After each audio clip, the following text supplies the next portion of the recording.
ఉన్న బంగారాన్ని విడిపించి ఆ రోజు ఆన్లైన్ రేటుకే మేము కొంటాం. Sharma gold company. నమస్కారం, సుమన్ టీవీకి స్వాగతం.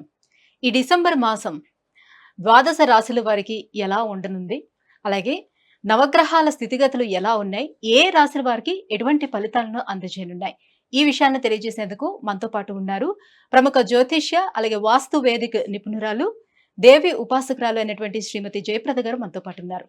అమ్మతో మాట్లాడదాం. నమస్కారం. నమస్తే అమ్మ. శ్రీమాత్రే నమః. అమ్మ, ద్వాదశ రాశుల వారికి ఎలా ఉండబోతుందో తెలుసుకునే ముందు నవగ్రహాల స్థితిగతులు, ఏ రాశుల్లోని ఏ గ్రహాలు ఉన్నాయి, ఎటువంటి ఫలితాలను అందిస్తున్నాయో కొంచెం క్లుప్తంగా. సో గోచార ఫలితాల్లో మనం తీసుకోవాల్సిందంటే పెద్దగా మార్పు ఈ మాసంలో పెద్ద గ్రహాల మార్పు అనేది ఏం లేదు. ఎందుకంటే గోచారంలో అన్ని గ్రహాలు అలాగే ఉన్నాయి. ఒక రవి మార్పు తప్ప మిగతా అన్ని గ్రహాలు కూడా మార్పు అనేది లేకుండా ఉన్నాయి. కనుక రాశి ఫలాలు ఈ మాసంలో అందరికీ కాస్త మిశ్రమ ఫలాలు, కాస్త మెరుగైన ఫలాలు అని చెప్పుకోవాలి మనం అంతే. ఎందుకంటే ఈ మాస ఫలితాల్లో మనం తీసుకునే విషయాల్లో ఎక్కువగా ముఖ్యంగా తీసుకునే గ్రహాలు ఏవైతే ఉన్నాయో శుక్రుడు, తర్వాత రవి, కుజుడు, బుధుడు, ఈ 4 గ్రహాలు యోగించే లాభం కంటే కూడా కాస్తంత ఇబ్బంది పెట్టే పరిస్థితిలోనే ఉన్నాయి. సో వృషభ రాశిలో గురువు వక్రించి ఉన్నాడు మనకి, కర్కాటక రాశిలో కుజుడు, కన్యా రాశిలో కేతువు, తర్వాత వృశ్చిక రాశిలో రవి బుధులు కలిసి ఉన్నారు. డిసెంబర్ 2వ తారీఖు నుంచి మళ్ళీ ఆయన మకర రాశిలోకి వస్తున్నాడు శుక్రుడు. కుంభరాశిలో శని భగవానుడు, మీనరాశిలో రాహు. ఇది మన గోచారంలో ఉండే గ్రహస్థితి అంతా ఇలా ఉంది. అయితే ఈ గ్రహస్థితి ఇలా ఉండడానికి కారణం గోచారంలో ఉండే గ్రహస్థితి. అయితే ఈ మాసంలో మనం చేసుకోవాల్సిన ఏంటంటే, కార్తీక మాసం అయిపోయిన తర్వాత వచ్చేది మార్గశిర మాసం. ఈ మార్గశిరంలో విష్ణు ఆరాధన చేస్తూ ఉంటాం. సరే, డిసెంబర్ 16 నుంచి ధనుర్మాసం మొదలవుతుంది. సో శివారాధన, విష్ణు ఆరాధన, మళ్ళీ ధనుర్మాసం తిరుప్పావై వింటూ ఉంటాం. ఈ విధంగా పూజా పునస్కారాలు, దానాలు, ధర్మాలు చేసుకుంటూ వెళితే అన్ని రాసుల వాళ్ళకి అనుకూలంగా ఉంటాయి. ఎందుకంటే ఈ మాసంలో అంత చెప్పుకోదగ్గ ఫలితాలు కానీ, అంత బ్రహ్మాండంగా ఉండే యోగాలు కానీ ఏ రాశి వాళ్ళకి కనిపించట్లేదు. కాస్తంత ఇబ్బంది పెట్టే లక్షణాలే కనిపిస్తున్నాయి. కనుక మనం ఎక్కువ అవన్నీ మైండ్లో పెట్టుకోకుండా రాశి ఫలాలు వినడము, దాని దగ్గర పరిహారం ఏం చేసుకోవాలో అది మాత్రం తెలుసుకొని ఆ పరిహారం చేసుకుంటూ ముందుకు వెళ్తుంటే ఈ మాసం అలా గడిచిపోతుంది. అమ్మ, కర్కాటక రాశి వారికి డిసెంబర్ మాసం ఎటువంటి ఫలితాలు రాబోతున్నాయి? వాళ్ళకి ఏ గ్రహాలు అనుకూలంగా ఉన్నాయి, ఏ గ్రహాలు ప్రతికూలంగా ఉన్నాయి? తప్పకుండా నాన్న. కర్కాటక రాశి వాళ్ళకి అన్ని గ్రహాలు అనుకూలంగా కంటే ప్రతికూలంగానే ఉన్నాయి. అయితే ఏంటంటే కర్కాటక రాశి వాళ్ళు ఈ మాసం చక్కగా మేనిఫెస్ట్ చేస్తాం కదా, మామూలుగా మనం హ్యాపీగా ఉంటాం, చాలా బ్రహ్మాండంగా ఉంటాం అనేది. ఆ విధంగా ఈ మాసం వీళ్ళు చేసుకుంటూ ఉంటే అన్ని ఉత్తమమైన మార్గాలు వస్తాయి. ఎందుకంటే కర్కాటక రాశి వాళ్ళకి ఈ విషయంలో బాగుంటుంది అని చెప్పేదానికంటే కూడా కర్కాటక రాశిలోనే కుజుడు ఉన్నాడు. కర్కాటక రాశిలో కుజుడు ఉన్నాడు. అక్కడ కుజుడు అక్కడ ఆ ప్లేస్లో ఏంటంటే నీచ స్థితి అనమాట, అంటే బలహీన పడతాడు. సో ఎప్పుడైతే ఈ బలహీనత పడడం వల్ల ఈ కుజుడు ఖచ్చితంగా వీళ్ళకి పని ఒత్తిడి అనేది ఎక్కువగా ఉంటుంది. ఈ పని చేస్తాం, ఆ పని చేస్తాం కదా, ఎక్కడైనా ఇంట్లో చిన్న పిల్లకు కూడా ఏదో ఒక అన్ఈజీగా వాళ్ళు ఏడుస్తూ ఉంటారు. ఎందుకు ఏడుస్తారో తెలియదు. వీళ్ళు ఎందుకు ఏడు పాపట్లేదు తల్లిదండ్రులకు అర్థం కాదు. ఏమైనా ప్రాబ్లం వచ్చిందేమో అనుకుంటారు. అలాగా కర్కాటక రాశి వాళ్ళకి ఈ ఒక్క ఉద్యోగ విషయం, వ్యాపార విషయమే కాకుండా వాళ్ళ శారీరకంగానే కష్టం ఉంటుంది ఈ మాసం అంతా. సో మేనిఫెస్ట్ ఎందుకు చేసుకోవాలని చెప్పామంటే అంత హ్యాపీగా ఉంటుంది, ప్రతిదీ బాగుంటుంది, గొప్పగా బాగుంటుంది అనుకుంటూ వెళ్ళడం వల్ల చాలా ఉత్తమ మార్గాలు ఉన్నాయి. ఎందుకంటే వీళ్ళకి కుజుడు కర్కాటక రాశిలో ఉంటాము, తర్వాత వీళ్ళకి రవి బుధులు ఇద్దరు అంత అనుకూలంగా లేరు. వృశ్చిక రాశిలో అంత అనుకూలంగా వీళ్ళకి ఏవి అదే ఉద్యోగ విషయాల్లో కానీ వ్యాపార విషయాల్లో కానీ అనుకూలత ఉండదు. తోటి ఉద్యోగులతో ఒక రకమైన ఇబ్బందులు, గొడవలు, ఏవి మాట్లాడిన వాళ్ళు కూడా కోపం వస్తుంది, మాట్లాడతారు.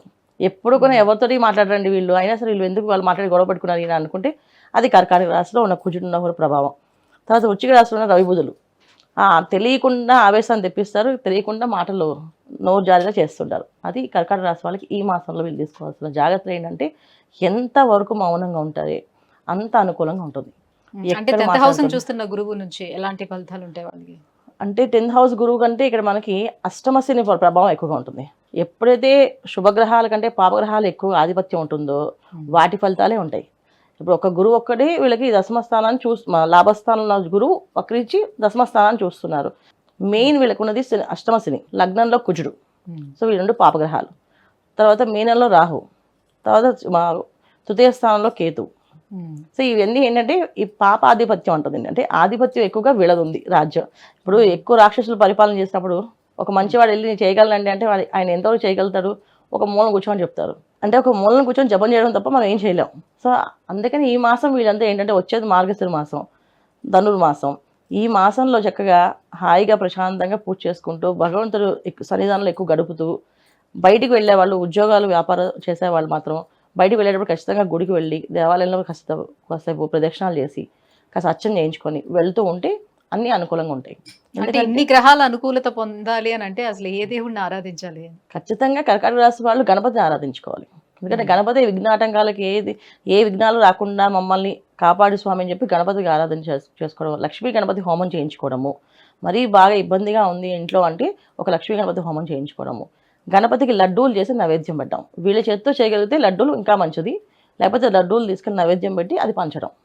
ఇది గణపతి ఆరాధన ఎక్కువగా చేసుకుంటాం. గురువారం పూట చక్కగా దత్తాత్రేయ స్వామి ఆలయాన్ని కానీ, శ్రీపాద వల్లభుల స్వామి ఆలయాలను కానీ, షిరిడి సాయిబాబా ఆలయాలు కానీ, సత్య సాయిబాబా కానీ ఏదో ఒక సత్సంగంలో ఉండడం, పూజ చేసుకుంటూ జపం చేసుకుంటూ ఉంటే ఈ మాసం వీళ్ళకి చాలా అనుకూలంగా ఉంటుంది. లేకపోతే కాస్తంత ఇబ్బందులు, ఎటువంటి ఇబ్బందులు వస్తాయి అని అంటే ఇక చెప్పక్కర్లేదు. కొన్ని బైకులు నడిపే వాళ్ళకి కాస్తంత ఇబ్బందులు, కాస్త యాక్సిడెంట్స్ అయ్యే అవకాశం ఉంది. కుజుడు మూలంగా కుజుడు కారకత్వమే కాదు, అష్టమ శని కాస్తంత ఇబ్బందులు పెట్టి కష్టాలు పెడతాయి. మామూలుగా మనం బయట మన తప్పు లేకపోయినా మనం ఎవరో వచ్చి మన గుద్ద వాళ్ళని అడిగాం అనుకో, ఏంటమ్మా ఇలా చేశారు, వాళ్ళు రివర్స్లో కొడతారు వెళ్ళి. అలాంటి సిచ్యువేషన్స్ ఏర్పడతాయి అన్నమాట.